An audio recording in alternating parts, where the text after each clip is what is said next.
আল্লাহ নবী বললেন, ইয়া আইয়ুহান নাস কুলু লা ইলাহা ইল্লাল্লাহ। ওই হবল মূর্তি, লাত, মানাত, উজ্জা, আজ থেকে ওগুলিকে পরিত্যাগ করেন, করে একমাত্র আল্লাহ রাব্বুল আলামিনের দাসত্ব করেন, তাকে ইলাহ হিসেবে, রব হিসেবে মেনে নেন। মক্কা মুআজ্জামার যতগুলো কবিলার, যতগুলো সর্দার, যতগুলো নেতা ছিলেন, সকলেই এক বাক্যে ডেকে বললেন, পবিত্র কোরআনুল কারীমের সূরা সাদের 5 নম্বর আয়াতে আল্লাহ রাব্বুল আলামিন বলছেন, আজআলাল আলিহাতা ইলাহা ওয়াহিদা ইন্না হাযা লাশাইউন উজাব।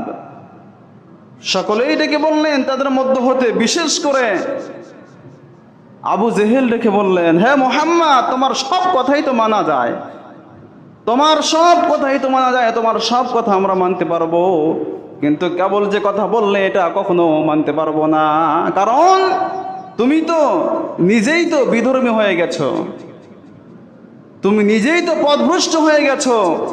আমাদের বাপদাদারা যার উপাসনা করেছে, যারা ইবাদত করেছে, আজকে তুমি তাদেরকেই পরিত্যাগ করতে বলছো।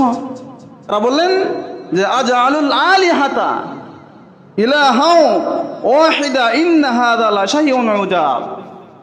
তুমি যে এক ইলাহের কথা বলছো, আমাদের বাপদাদারা তো সেটা করে নাই, সুতরাং আমাদের বাপদাদারা যেটা করেছে তুমি তার বিরুদ্ধে দাঁড়িয়েছো, সুতরাং তোমার সাথে আমরা নাই, তোমার সব কথাই আমরা মানতে পারবো, আমরা তোমাকে এই ওয়াদা দিচ্ছি, কিন্তু এটা আমরা কখনো মানতে পারবো না।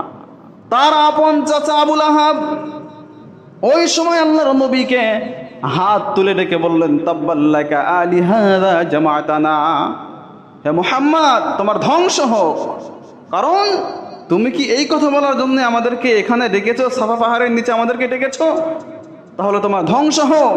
আমরা তো ওই মাবুদদের মানতে পারবো না যারা, যে মাবুদদেরকে আমাদের পূর্বপুরুষরা ইবাদত করেছে, তাদেরকে ছাড়তে পারবো না, আর তোমার ইলাহকে আমরা মানতে পারবো না। আল্লাহ রাব্বুল আলামিন আবু লাহাবের এই ঘোষণার পর আল্লাহ রাব্বুল আলামিন সূরা লাহাব অবতীর্ণ করলেন, তাব্বাত ইয়াদা আবি লাহাবিন ওয়া তাব। হে আবু লাহাব, তুমি যেই হাত দিয়ে আমার নবীর ধ্বংস কামনা করেছো, তোমার ওই হাত আগে ধ্বংস হবে। নাউযুবিল্লাহ।